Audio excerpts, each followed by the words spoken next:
Hello, welcome back to the Prestige TV podcast feed. I'm Joanna Robinson. I'm Rob Mahoney. We're here with another installment of Hooked, our end of summer, early fall little mini series that we have decided to do about some of our favorite seasons of television. Today we're talking about Veronica Mars. Have you heard of it? Have you heard of it? Listen, we did some huge, massive ringer core shows in Breaking Bad and Mad Men, and then it was like 2 for y'all, 1 for us. Yeah. This is a very Joe and Rob coded show, so Look, that is why we're here to talk about Veronica Mars. Step very carefully, because this is a big show to a certain subset of people, which includes us, Joe. Like, this is as big as it gets, certainly for teenage Rob and really just for Rob in general. Excellent. If you have not listened to any of these Hooked episodes, here's what we do. We're here to talk to you about the episode that is not necessarily the pilot of a TV show that you would show to someone, a friend, a loved one, etc., to get them hooked into a show you like. Because sometimes the pilot isn't the episode that's going to do it. No. So we're here to talk to you about some alternative options. Though we might have an exception that proves the rule coming up on this series sometime soon. What do you want to say about the premise of the show, Rob? God. Anything else before we get into specifics of today? The premise of Hooked or the premise of Veronica Mars? Oh, no. Of Hooked. Did I cover it? Did I do it? I think you covered it. And I will say, in this particular case, very resonant for me, because I would say throughout my lifetime to this point, this is the show I have tried to pitch to the most people and failed spectacularly. Really? I cannot push Veronica Mars up people's queue to the point that they will actually even give it a chance. And so I think part of our exercise today is, look, if they were going to watch the pilot, they would have done it already. What is the alternative way in we can give them to become Veronica Mars fans, to become proper marshmallows? We have a slightly tougher assignment today because Rob and I both own this show on DVD because that's the kind of people we are. This is not available to stream anywhere for free I was now. devastated.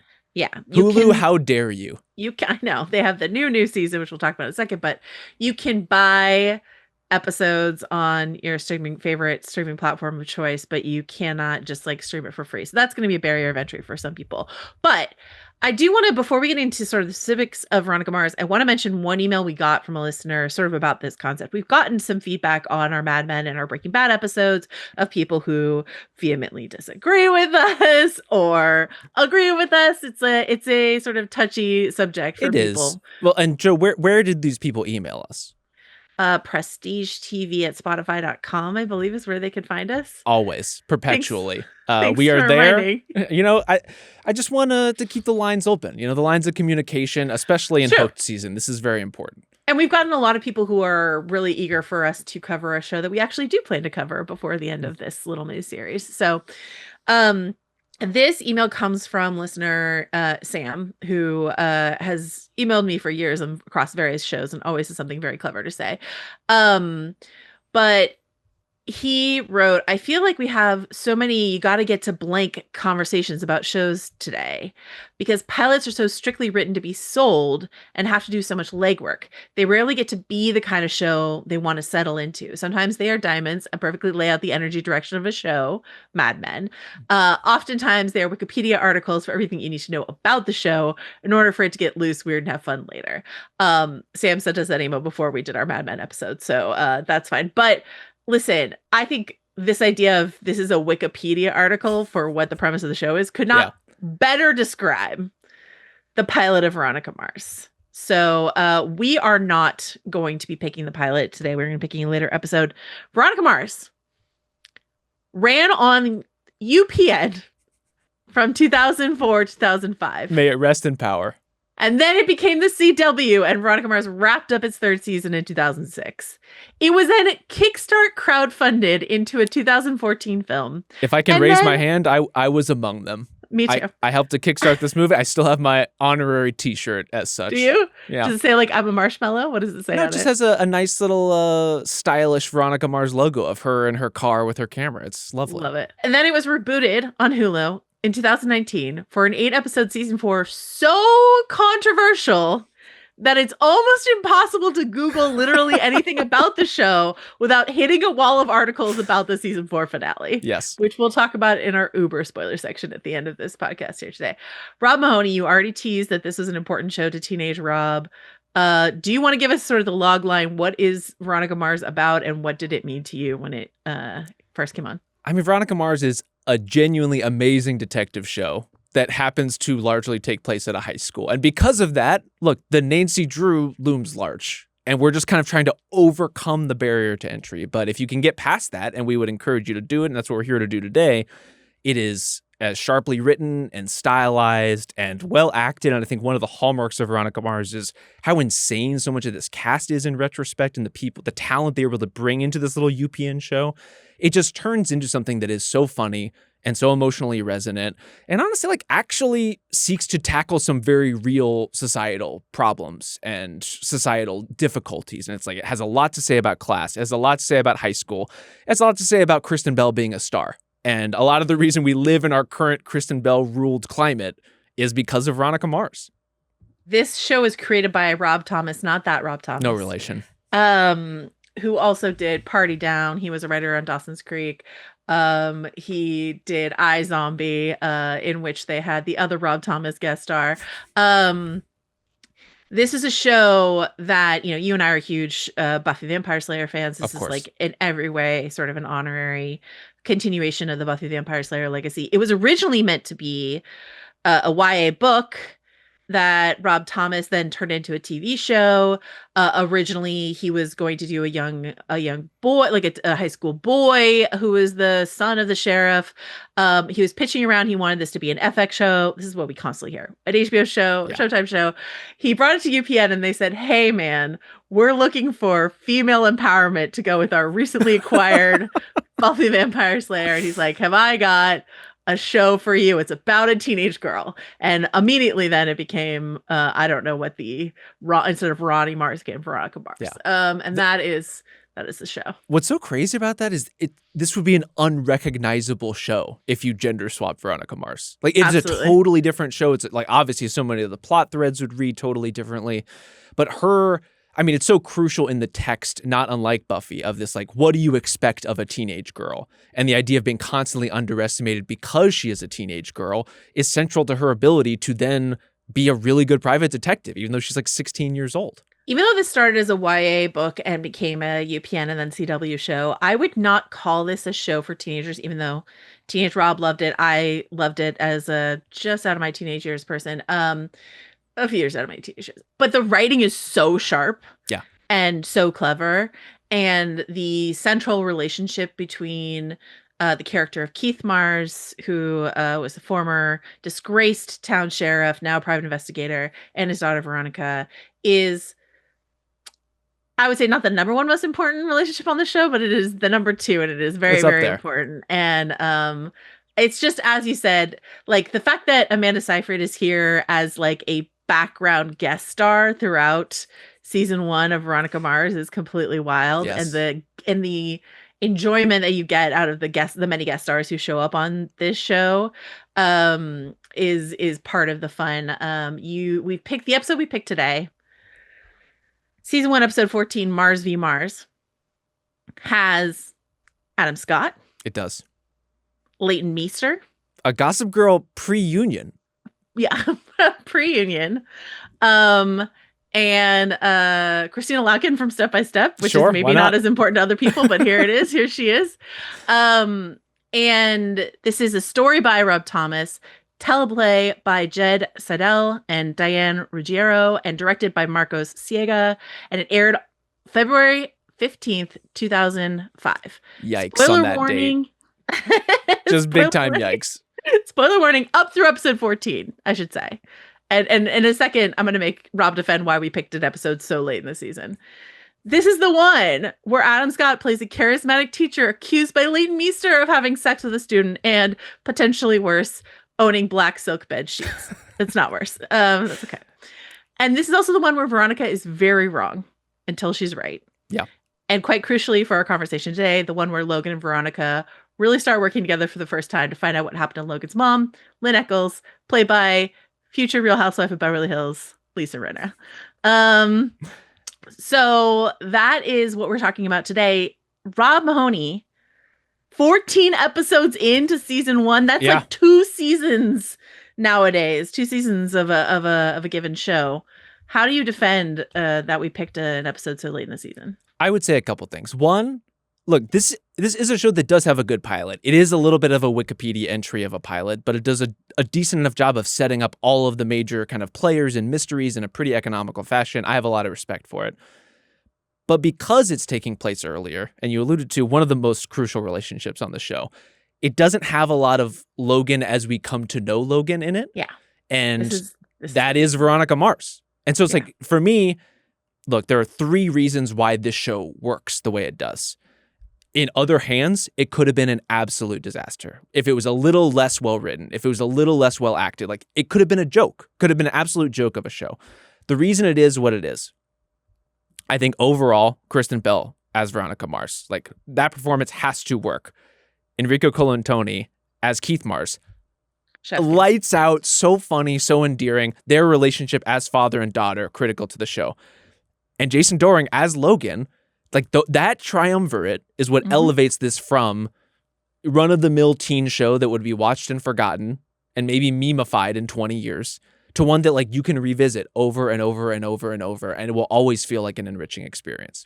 I'm not sure I'm making my case for this not being a teenage show to say the most important thing about this show is the central love story between 2 teenage characters. Yes. However, it is a chemistry between 2 actors so irresistible that it is something that they didn't intend. They cast Jason Dohring to play sort of like a one and done kind of guy. And this is might be what Hooked winds up being, which is like the way in which TV, the best of TV can be a reactive medium. Yeah. Right. And especially in this era when it was 22 episode season, you have a 22 episode season, they start shooting it and they're like, uh-oh, Logan and Veronica, that's firecrackers. And it was I think they say in interviews, episode 4, that they figured that out essentially. And so they're like, okay, guys, we're going to take a hard pivot off of our intended path. All these other would-be boyfriends, bench them. I'm so sorry to you, Duncan Kane. We're going to take a hard right turn and we're going to figure this out. We're going to pitch it at the end of the season though. Because we want to draw it out a bit, but that is where we're headed. And this is the first episode where these 2 characters are working together. Yes. And it is just undeniably crucial to the show. It is part of what makes season 1, I think, one of the most perfect seasons of television. And then I think season 2 is really strong. And then things are shaky and shakier from there, in my opinion.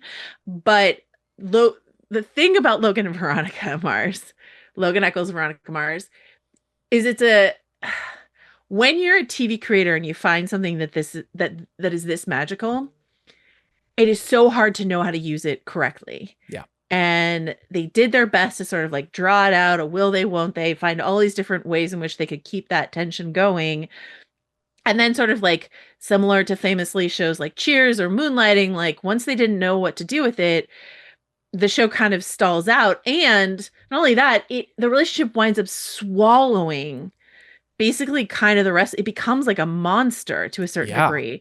So that when you get to the part where we're kickstarting a movie, or when you get to the season 4 reboot they did on Hulu, all anyone wants to talk about is Logan and Veronica. That's true. And that's it's something that I am like definitely guilty of, but it's something that I like. It's definitely a double-edged sword when you find something that is this sort of like TV heroine and then you OD on and are strung out on it. You know what I mean? That frankly like burns that hot, that it is all consuming in that way. And it's very dangerous, not just from a plotting perspective, but for character. Like any character who you try to make the next boyfriend or the next girlfriend or just like kind of put in that orbit ends up looking really lame by comparison, ends up being hated by comparison. Like you just have this gravitational pull of the audience that then is... It does make it hard to do everything else. I think Veronica Mars overall, as you said, like still has a lot of great success operating within that relationship and somewhat in the shadow of it at times, but it's not perfect. And there are the times where you really feel the absences of that relationship. You're there, and especially early in the season when Logan is drawn before that kind of chemistry starts clicking as a little bit more of just like a high school asshole. The absence of damaged, wounded puppy dog Logan Yeah. also crucial. And that's, I think, especially what you get in Mars versus Mars is you're getting a sense of this like very wounded person who then, okay, you're peeling back the asshole layers. You're peeling back like the tough guy popular kid into something that more closely resembles an actual person. I know our assignment here is to not make it harder for people to get into or enjoy Veronica Mars, but I will say, as far as like things you have to come back from, and this is an archetype that always works for me. It works for me on Lost. It works for me on Buffy the Vampire Slayer. Like it works for me on all these shows. These like blonde assholes who show up, and then you have to be like, oh, I see what you're doing here. You're a character on an arc. I Yep. understand. I love a character on an arc. However, uh orchestrating bum fights is one of the hardest things a character has had to come back for, and that is something that Logan Echolls had to grapple with in season 1 of Not Veronica his Mars. finest moment, to say the least. But honestly, like I think what Veronica Mars really shines is there are a lot of characters who are doing deeply unlikable things, who are enchanted with an incredible amount of like wealth and privilege because of their families and just like are squandering it or Mhm. immune, like don't have a sense of where they are or belong in the world and are just like operating like impulsive teenagers doing impulsive teenager things. And the show has a lot of latitude for that, including for Veronica, who, as you laid out in terms of our picking this episode, most Yeah. crucially is extremely wrong. And I think that's another reason why this episode works so well is like, if we're going to set up our precocious teen detective who is incredibly charismatic and incredibly Mhm. likable, you also have to allow yourself room to understand that she is going to make the kinds of mistakes that teenagers will make. But what's great about a character like Veronica Mars, because this is a show that has always sort of wanted to be go as dark as it can possibly go inside of a UPNCW shell, And and then it sort of does. figuring that out. Yeah. But it does and it doesn't, in that like Veronica Mars is a character, even as she then goes to college and then we meet her as an adult later in the series, like is always fucking up and making the wrong choices. And that is part of her appeal. So it's not just like teenage fumbling. It's Sure. like she is just an inherently I charge after the thing I think is right kind of character to my detriment again and again. And that is honestly fascinating to watch, especially inside of what Kristen Bell does with that character. Completely. Because you're always rooting for her, even though she is quite often making the wrong decisions, you know? But so you have that fully drawn character in Veronica, who's just as good of a central character as we've seen really of many shows over the last 25 years or so. You have these core relationships. I would say, her and Keith and her and Logan in particular really anchoring it and anchoring the episode that we've chosen today. And then I think the guest star, recurring star element is another reason why I wanted to do Mars versus Mars specifically. Like the Adam Scott element here as a first-time viewer is like, whoa, Adam Scott's on this show. And he comes in with an absolute bang as the cool, quote, I say heavy air quotes, cool, fun teacher doing his exercise in history class, almost instantly being accused of having an inappropriate relationship with a student. It's like, bam, we are going to very intense places, very serious places. There's a plot accelerant, and it's with people that you know. And I think if you run through the list of the people who just like appeared in an Adam Scott-like capacity on Veronica Mars, I would like to read for you some of these names, Joe. I'm ready obviously, for the Oscar winner. I mean, you mentioned Adam Scott and Leighton Meester here. Amanda Seyfried, obviously, she's recurring. She has a secret, a big one. I'm sure you've heard about it. Jessica Chastain. Yep. Taylor Sheridan, who now also runs The World. Tessa Thompson, Paul Rudd, Anthony Anderson, Max Greenfield, Armie Hammer, Kristen Ritter, and Aaron Paul. Just Breaking Bad all over the place. Allison Hannigan, Michael Cera, Aaliyah Shawkat, Paris Hilton very famously appears in an early episode. Kristen Cavallari, Jonathan Taylor Thomas, Jane Lynch, Diana Agron, our beloved Charisma Carpenter. A lot happening in the guest starring and returning cast of Veronica Mars. The Paris Hilton episode, which is episode 2, which I did rewatch for prep here, is truly wild. Like I was watching episode 1, I was like, let's let it run. I was like, wow, Paris, I remember. Yes. I distinctly remember the Paris Hilton episode when it like aired, where we were as a nation when Paris Hilton was a guest star on Veronica Mars. And where were we as a nation, Joe? Oh, it's tough. It was a really tough time for us as a culture. A lot of like juicy couture velour sweatsuits on display here.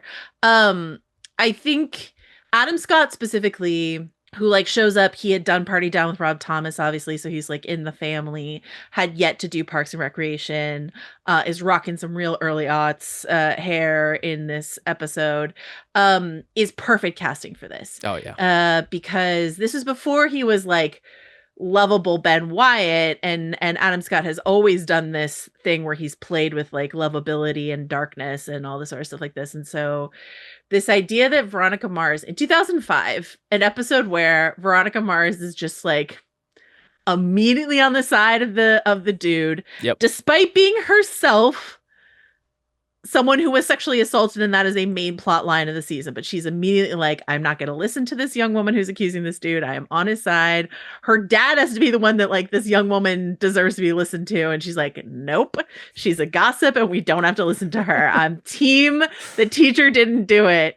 Until the Mick Jagger and the Black Silk Sheets enter the conversation. Yes. Cannot believe I mean, of all the improbable things that happened in this episode, and an episode of television I truly enjoy, imagine you're Adam Scott and you have just by the skin of your teeth been absolved of something you definitely did do. So sorry, Adam Scott's character, Mr. Brooks, in this show. Mr. Brooks. Okay.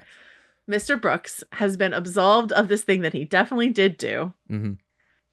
And the teenage girl who helped you get away scot-free comes over to your house, and then you try to seduce her? Try to do the thing that you did that got you in trouble in the first place? No patience, no window here. Just like immediately, bam, let's put on the Rolling Stones and get the Black Silk Sheets out. Straight to side two. Oh. No hesitation, no shame. I mean, the hubris of this exact kind of guy.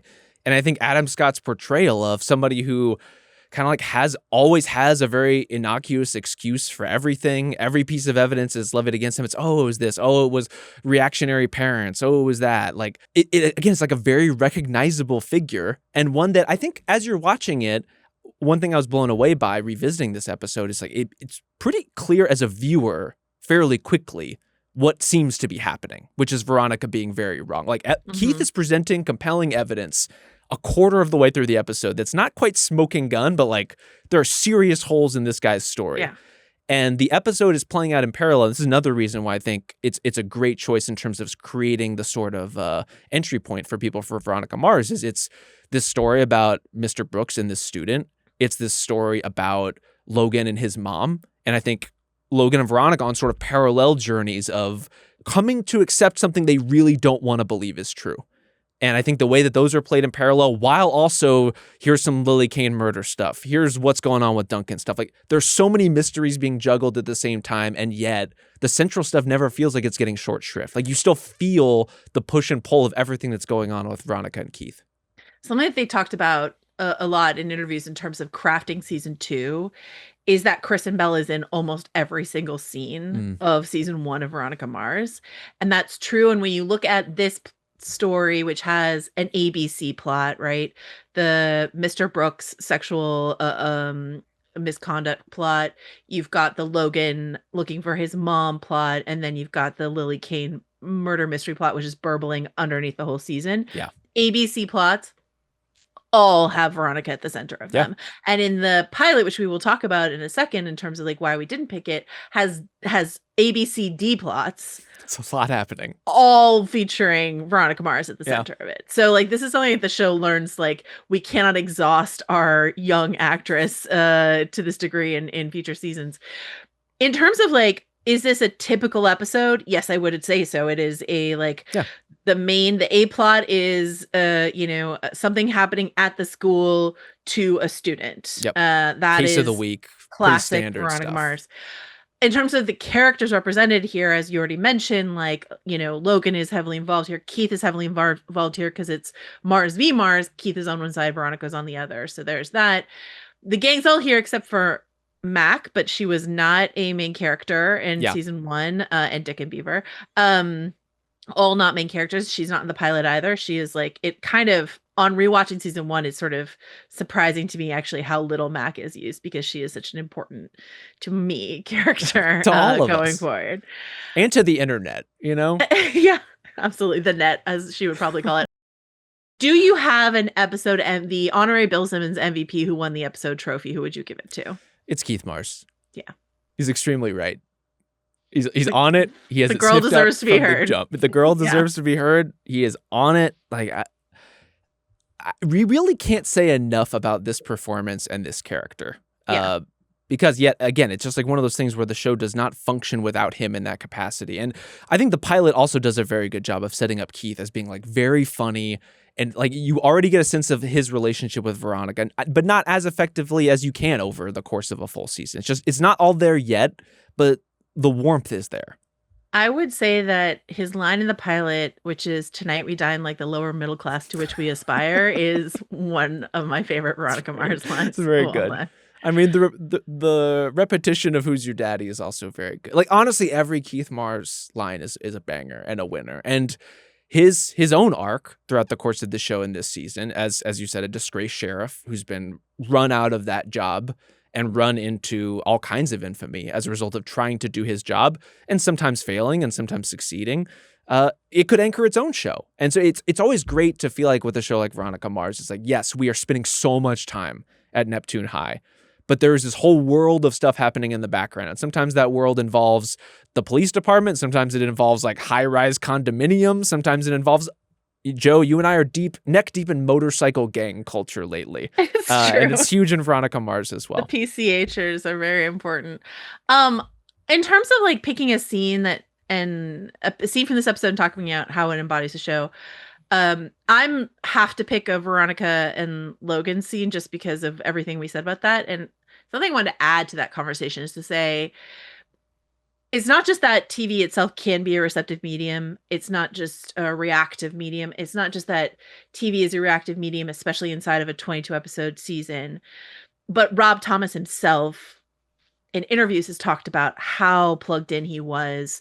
This comes out in 2005.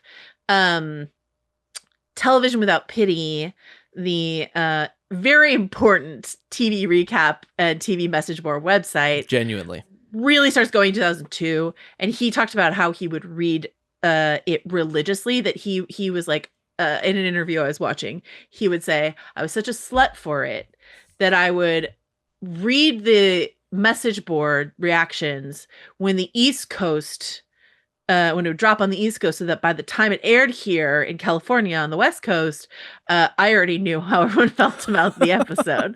So this is someone who's just like in deep in Television Without Pity culture. This is a time when showrunners would just sort of like hop on the Television Without Pity message boards. Yep. It was just like a real pivot point in terms of like the power of the fandom to directly interact with the creators. And so I would say the Logan and Veronica stuff, which comes out of not just something that the writers were observing, but something that viewers were observing as well as undeniable thing, dovetails into what we get in this episode. Is we get Veronica and Logan on a case. There's like, fun banter with them in the police station. Logan loses his temper. That's very iconic and classic. But I would say, again, this is the bum fight guy, like his temperament is what it is. When he comes back between we're on the job scenes, he comes into Mars investigation, sort of a little contrite for losing his temper, but he comes in swinging with sort of like an STG joke, says he avoids buildings with stained glass. They banter about tabloids. She's like, he's like, this is what I'm paying for. She's like, I didn't realize you were paying for this, right? And he says, I mean, we're not exchanging friendship bracelets. And she says, I'll stop braiding, right? So they're on this like tentative edge of something. Yeah. But it's just like constant back and forth between these characters. That is very like Buffy Vampire Slayer Whedon-esque for sure. In its nature. But I think that sort of tentative, what are we? Are we friends, or is this just a job? And the fact that he's trying to figure out what happened to his mom. His mom has like allegedly killed herself. by jumping off a bridge, and he says, "No way, that can't be true." Meanwhile, another side plot of this very busy season of television is Veronica Mars trying to figure out what's going on with her mom. And so Yes. it's just like they gave Logan a story that would be a key inside of Veronica Mars' sympathies, despite all the shit that he does at the beginning of this season. And it works really, really well here. For her and for us. You Hmm. know, I think a lot of it too, like, you know, Logan may not like a stained glass window, but the stained glass of Mars Investigations, the like dancing lights off of the pool outside of Veronica and Keith's apartment that kind of pouring through the windows, like they have to reuse the same locations over and over and over. Neptune High gets a ton of play. Mars Investigations gets a ton of play.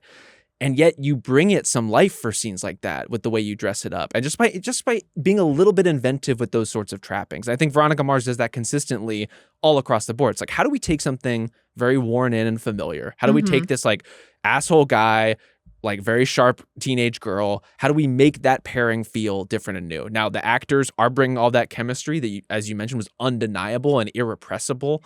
But there's also just the way that they're deployed in the show. And I think a lot of that comes through here in terms of putting Logan through the paces emotionally of having to confront his mother's potential suicide over and over and over with every new shred of evidence that is saying maybe she did in fact commit suicide. And like seeing that version of that guy who in the actual pilot is mocking Veronica for her own mother's alcoholism, Right.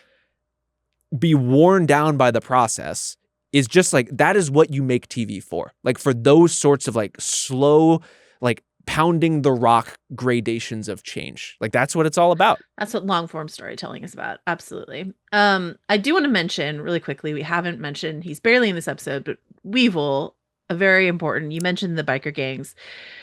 I just want to say his line in this episode when Logan He almost won the Who Won the MVP. Episode with Yeah. this one line.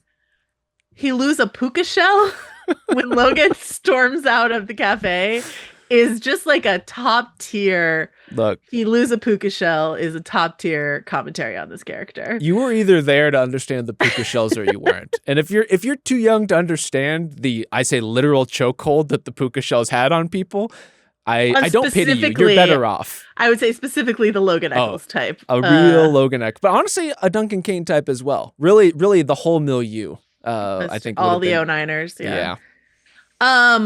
Do you have a scene that you want to nominate that you feel like sort of typifies the series? Yeah. I mean, if you're hitting Logan and Veronica, I got to hit Veronica and Keith. And for me, it is the ink splatter coming out of the cracked safe. Yeah. Establishing Veronica and Keith as, like, for one, Veronica is exactly the kind of person who would be smart enough to know, because of everything her dad has taught her, someone's going to write down the combination to basically anything somewhere within range of that thing.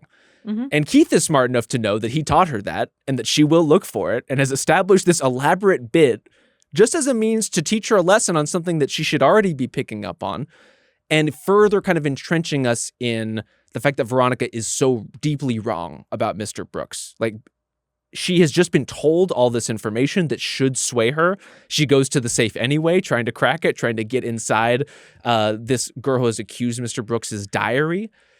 Instead gets, just like ink splattered all over her, and yet still wants to continue trading notes, still wants to try to prove Mr. Brooks innocent. And I think the fact that Veronica is that wrong and that irrepressible at the same time is part of what makes that character so great. And the fact that Keith just wants to like warn her, but also teach her a lesson with a bit. Great dad. Just great dadding. Keith has got some great dadding and some not so great dadding. I would say inside of this episode, a thing that I'm missing in this episode is a scene where Veronica really, really reckons with how wrong she was and how she was unwilling to listen to like a young woman, even though like Carrie Bishop is covering for Susan Knight and there's all these hoops, and she sort of apologizes to Carrie Bishop, and Carrie's like, fat lot of good that does me now. Yes. She sort of apologizes to Susan Knight a little bit while pressuring her to report on the case, blah, blah, blah. And when she sort of apologizes to Keith, which she doesn't really, he says, if I were in trouble, I would want you on my side, which is just like a very gentle, kind thing to say to your daughter who has been royally fucking up for many days in a row here. All right. I will say too, Leighton Yeah. Meester I think is quite good in this episode. Oh yeah, and she's great. And all of this again pre-Gossip Girl, so we're not Mhm. even coded except by just Leighton Meester's general disposition to read her as like, oh, this is like a if again, pardon the just direct rip, but like kind of a Gossip gossipy Girl. bitch. Yeah. But like plays this really cleanly, really straight in a way that turns out to be like quite sympathetic, obviously given the circumstances. But I think it's like a pretty good guest starring performance from her as well. I really agree. What is the most 2005 thing about this episode? I have so many Puka candidates. shells aside, Yeah. there is a line about that there's a jungle tribe that worships Donald Trump's hair. Mm. That's a line in this episode. We're just going to Mhm. throw that out there. Visually speaking, I do think for Veronica Mars overall, in terms of the way the show is shot, the very like washed out, blown out blue filter flashbacks, extremely early 2000s stuff that we just don't make TV like that anymore. Which we kind of OD on in the first episode. Oh, yeah. If you were to pick one color to represent Veronica Mars, Oh, wow. what color would you pick? I'm trying to reach for it. What do you have? I can't tell if I'm being influenced by the CW logo, but I really do think it's that lime green, which was like so distinctive of the era. The color of my iMac at the time. Yes. It's the color of Veronica has like stained glass on her bedroom window. That is that lime green. That lime green just like pops up all over the place. I will say the phones in general. Yep. I was watching this episode and someone came in while I was watching it and they were aware of Veronica Mars, but they thought it was a more recent show until they like get out the sidekicks or whatever it is, like somewhere halfway through the episode. And they're like, oh my God, when did this take place? I also thought it was a more recent show until I looked into the dead expanse of time. And I was like, whoa, this has been a minute. It's been a minute. There's a weakest link reference in this episode. And it's from somebody who's supposedly cool. Very cool. Again, there's supposedly. A Kid Rock reference. There is. And I will say for the last 10 minutes of the episode, Kristen Bell is wearing the world's skinniest scarf, which is the kissing cousin to the puka shell necklace. So that's what I would say is the most 2005 thing about this episode. The fashion of Veronica Mars is what it is. I'm glad that by this point in the season, we have gotten away from the pilot era Kristen Bell haircut or Veronica Mars haircut, which was not her best look. They've settled into something, but it is still inescapably mid-2000s. There's still like a lot of chokers, a lot of vests, a lot of like weird plaid pants. There's a lot happening. A lot of Argyle. A lot of Argyle. The note I wrote about her haircut in the pilot is it looks like she had her haircut by an angry lawnmower that was listening to Dirty by Christina Aguilera. Dirty with a lot of R's in it. Okay. How does this episode set up the rest of the series? I mean, I just would say the Logan and Veronica of it all. Obviously, Veronica chasing down incorrect leads is just going to be a hallmark of her entire life. Carrie Bishop, we should say, comes not played by Leighton Meester, comes back in the Veronica Mars movie as a Susan Knight. So, you know, Carrie Bishop could have been a big deal. Like, they wish they could have had Leighton Meester like by that point a lot for Carrie Bishop. So, absolutely, yeah. What else would you say it sets up for the rest of the series? I think it's just those key relationships mostly. And like the early stages of Veronica Mars in season 1 are so much more driven by Veronica operating an individual case, chasing other leads, again, with other supporting cast members. The one person we haven't really talked about who is not represented here just in much volume is Wallace. Like he's, you know, in the episode, but not really in the episode. That's a, you know, a shame as far as giving you a fair representation of what the show is and like who Veronica's key cast members around her, like what the actual ensemble looks like. But the core representations are all there. I would say not just Logan and Veronica, not just Veronica and Keith, Veronica and Neptune, and like the broader kind of high school ecosystem is obviously something really important to understand. I think this episode establishes that stuff as well as any of them do. The other thing that I had forgotten, this episode ends with an Abel Kuntz button, right? Where Veronica goes to visit this guy who's in jail for Lily Kane's murder. I forgot how hard they stepped on the Hannibal Lecter gas with Abel Kuntz. It's to the point of even almost doing a Clarice Starling accent. Yeah. It's there's a lot happening in this show. This is another thing, though. It's like if you are looking for television entertainments that are naturalistic in origin and make you feel like, oh, this is how real people talk. This is not the show for you. This is a show where an entire gaggle of high school girls know every word to Don't Stand So Close to Me. I did write that down. Like, how it's did just all those 09er girls know every word? single word. And that's like, that's just what the show is. And we're going to have like line by line references to The Outsiders. You know, it's just like, there's just going to be things like that that happen and are really enjoyable and are kind of feeding into the feel of the show. But look, it's a gumshoe detective show more than it is a high school show. And it has that sort of like Brick superimposed trapping of genre on setting, like the film Brick, that I think works so well here too. Wow. Just a couple weeks ago, you referenced Looper on the Alien Earth podcast. Now you're here with Brick. You know what? You're in your Ryan Johnson, Joseph Gordon-Levitt era. There are worse things to be than a Ryan Johnson shill. I'm happy to participate. I will say there's a Brothers Bloom reference coming up on our Prestige TV episode this weekend on the first episode of Task. So stay tuned for that. Okay. In terms of the pilot, one thing we should reference. If you go ahead, if you're like, Rob and Joanna love the show, I'll watch the show. I've never watched it before. I'll go ahead and buy it, a season of it on the streaming platform of my choice. Well, not just that. I'm seeing you can buy season 1 on eBay for $5. I bet you can get it for even cheaper than that, to be honest with you. And this is what we would advise, because the DVD pilot is different from the pilot that streams online. Yep. There is a cold open that I think is kind of crucial for setting the tone, that was cut from the original airing, and it does not exist on the streaming version of the episode either. So in discussing the pilot, we should say the cold open that existed on the version that you and I watched is Veronica on a stakeout at the Camelot Motel. Yes. She's talking about how she's never going to get married. She's talking about how sleazy all these people are here having their hookups at the motel. She's got her calculus book there on the car seat next to her long lens camera. Very cheeky. But what Rob Thomas talked about is he was like, I was making a high school show, and the network said it has to start if it's a high school show, it has to start at the high school. So instead we get cut to the first scene after the credits, Veronica rolling up to the high school, and she has a voiceover where she's like, some kids work at Taco Bell. I'm a private detective. Yeah. So like everything that cold open establishes with his context becomes like voiceover, so I'm advocating, if you still own a DVD player, hunt down the Veronica Mars DVDs for a couple bucks on eBay. You won't regret it. I promise. The UPN executives were not doing us any favors in the battle against Pluck. It's like, it's real tough when you set it up that way. But again, if you just show Veronica in action, I can't believe you let Van infect your mind with his Pluck agenda. I really can't. I don't think generally speaking, I have much more of an appetite for it than Van does, but this is a very real thing. Like, people are going to have a somewhat allergic response to just the trappings and the setting of this show. And if you can get through that, and I think one easy way to do it is show Veronica being something more than just an average teenager. All of a sudden, now you're cooking with something. Now you're seeing her, and I think also most crucially in terms of that cold open, like, somebody who can handle herself. She's a do-gooder sometimes. She's a troublemaker at other times, but she's somebody who, like, you can understand her being thrown into some pretty extreme situations, and she can kind of find her way out with the help of a dog and a taser.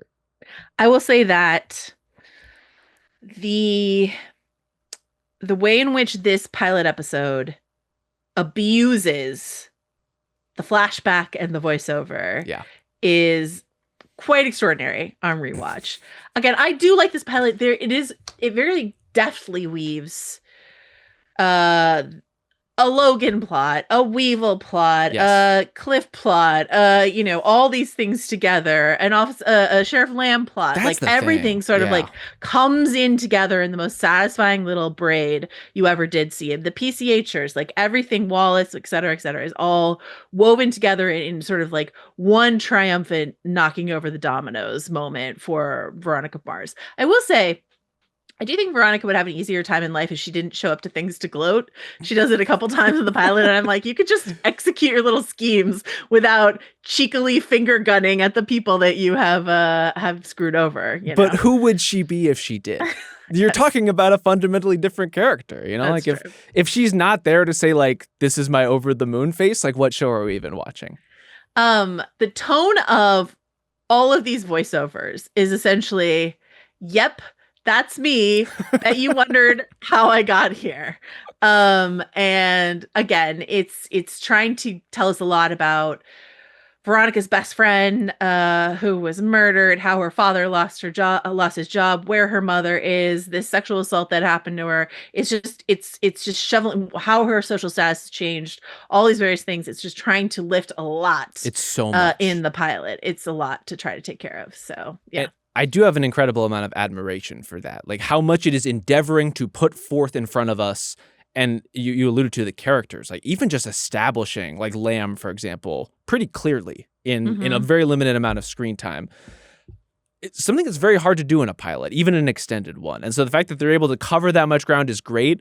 I find the pilot to be the kind of episode that, like, as I am watching it now, having seen Veronica Mars, I have a lot of affection for that pilot. And I'm like, man, I just love this show.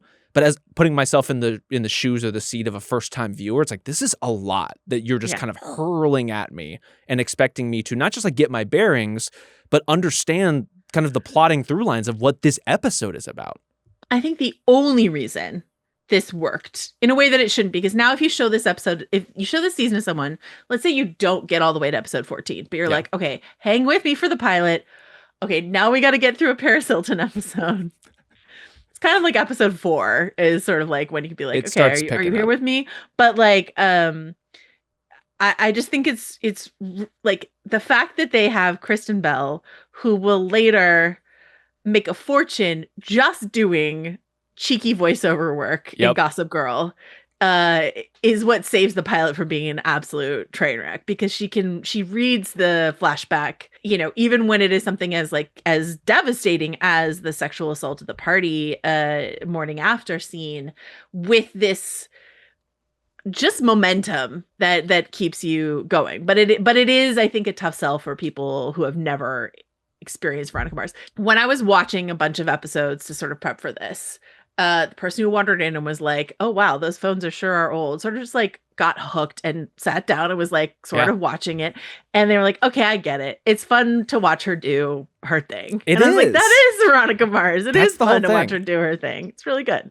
And again, to watch like within that Kristen Bell do her thing as you're setting up with the voiceover, like there are just some performances in some shows where it's like, holy shit, the star power of this person that, you know, found might be a little extreme, but like Kristen Bell was not holding down roles like this before Veronica Mars. It was very much like a put her in a slightly different light. Deadwood guest Honestly, star.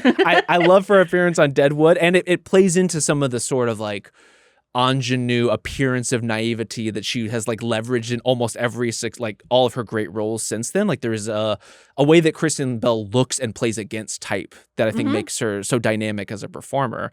But a lot of kind of her getting more serious dramatic roles starts here. And I think what's so interesting about the way it is all unfolded is like, even though she and Logan had that chemistry, like the same has not been true for Jason Dohring. Like he has not had the same kind of arc for her as her. Like even just like somebody who has kind of disappeared, accepting the Veronica Mars reboot, which he came back for. I feel like it's been like a curse for him almost. Maybe. I don't know.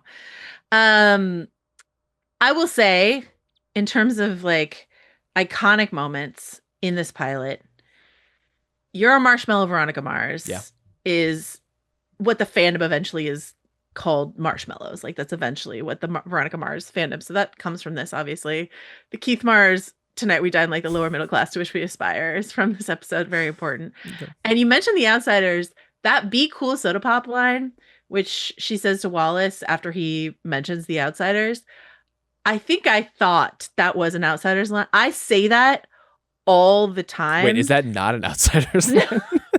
I'm not going to lie. I also thought it was just a straight up Outsiders line. Soda Pop is a character from The Outsiders, but if you Google Be Cool Soda Pop, you will get Veronica Mars. It's not from The Outsiders. Wow. But I say that all the time. If a dog is sort of like being antsy or whatever, I'll be like, Be Cool Soda Pop. Like, it's just a thing that I say that I got from Veronica Mars that I thought I got from The Outsiders for a long time. So that's the way in which pop culture referential writers' rooms will screw you Oh, sometimes, they especially with stuff like, I mean, Veronica Mars is so good at it in terms of the little turns of phrase that just worm their way into your brain and never Yeah. quite leave you. And it's like, there are funny shows, there are well-written shows, there are really dynamic and interesting shows that just don't have that kind of stick. It's you remember the character, you remember the plot line, maybe you remember like your emotional reaction to a thing. But this is just one of those shows where the writing alone will become like a part of your life as you watch it. Yeah. Anything else you want to say about the pilot before we get into sort of like deep, dark, scary spoiler territory?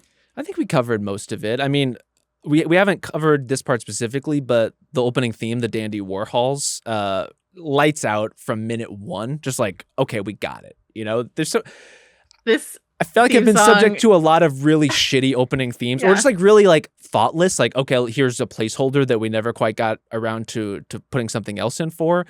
This is perfect.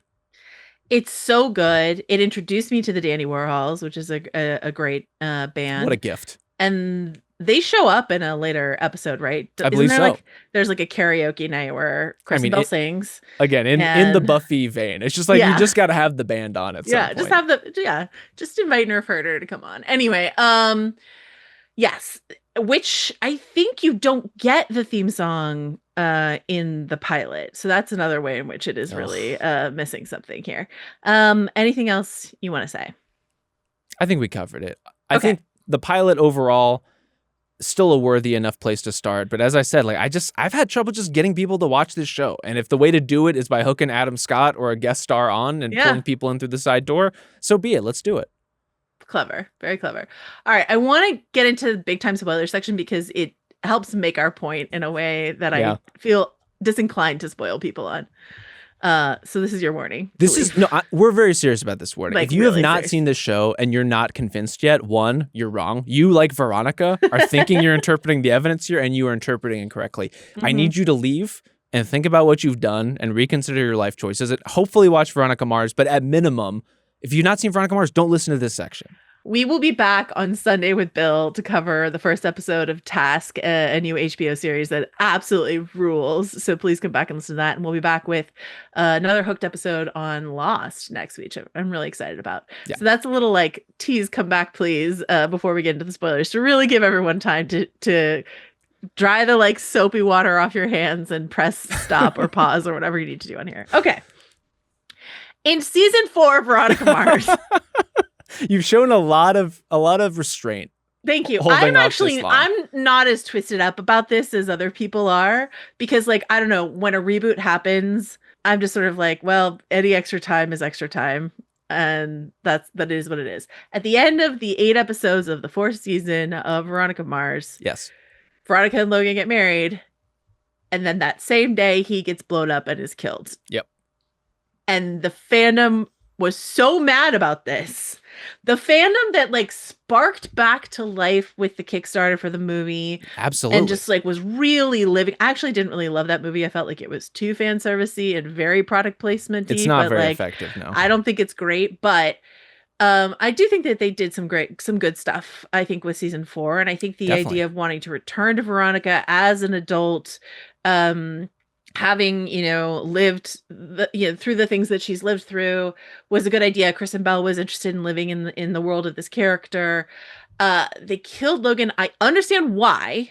Yep.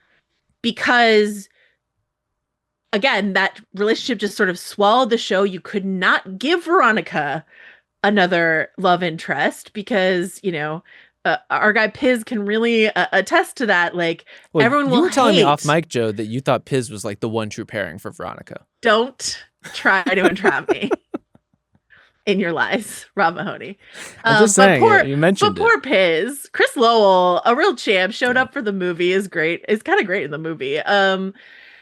Like, you can't put Veronica with anyone else. Am I misremembering? Is he working at This American Life? Yes, he is. I think Ira Glass is in it, yeah. Is in the movie, yeah. That sounds right for Piz. I think I understand that they felt like they had written themselves into a corner.